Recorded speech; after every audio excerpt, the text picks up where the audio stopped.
नमस्कार, मी शब्दोपचार तज्ञ दीपक मानकर आज मूळव्याध आणि बद्धकोष्ठता याचे मुख्य कारण शोधून त्यावर उपाय आज समजून सांगणार आहे। बघा, गुदद्वार जे आहे जर अकार्यक्षम झालं की हा रोग होतो असं आमच्या निदर्शनास आलेलं आहे।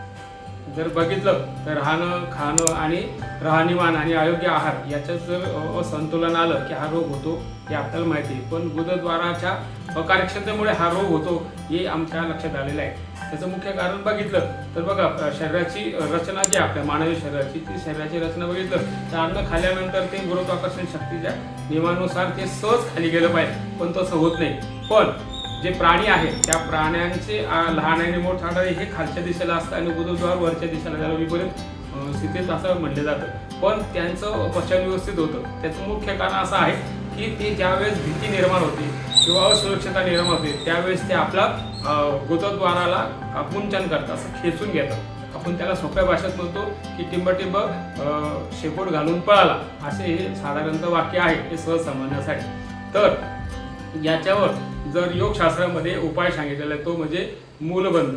आता मूलबंध म्हणजे काय, जी गुदद्वार आहे त्या गुदद्वाराला आतमध्ये खेचणं आणि मग उड्डाण बंद आणि जालंधर बंधन बांधून त्रिबंध बांधून केला जातो। पण जर हा कलम या शब्दाने जर हा मूलद जे आहे खेचलं किंवा जे मूलबंध बांधला तर आपल्याला एकदम चांगल्या पद्धतीचे रिझल्ट मिळतात। हा माझा सराव आहे। यामध्ये योगशास्त्रामध्ये एक मंत्र दिलेला आहे, त्या मंत्राचं नाव आहे ओम छै छुई छलाई आहू आहू क्लम क्लाम क्लीम हुम असा हा मंत्र आहे। या मंत्रामध्ये च्या विधिविधानाकडे आता आपण जाणार नाही। त्यातला क्लम क्लाम आणि क्लीम याच्यावर आपण लक्ष केंद्रित करत जर कपालभाती केला तर एकदम उत्तम असे रिझल्ट येतात।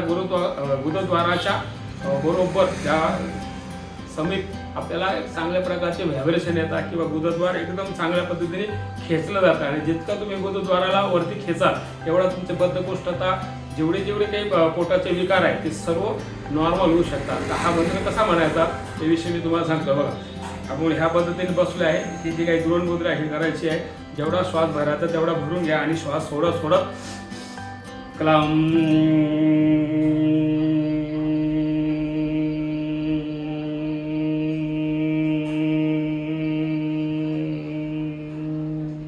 साधारणतः 10 ते 30 सेकंदापर्यंत ही जर क्रिया केली आणि याचा नित्य सराव केला तर बद्धकोष्ठता आणि पोटाचे जेवढे काही विकार आहेत ते सर्व विकार आपल्याला सहज त्याच्यावर विजय मिळवता येऊ शकतो। जय श्रीराम, नमस्कार।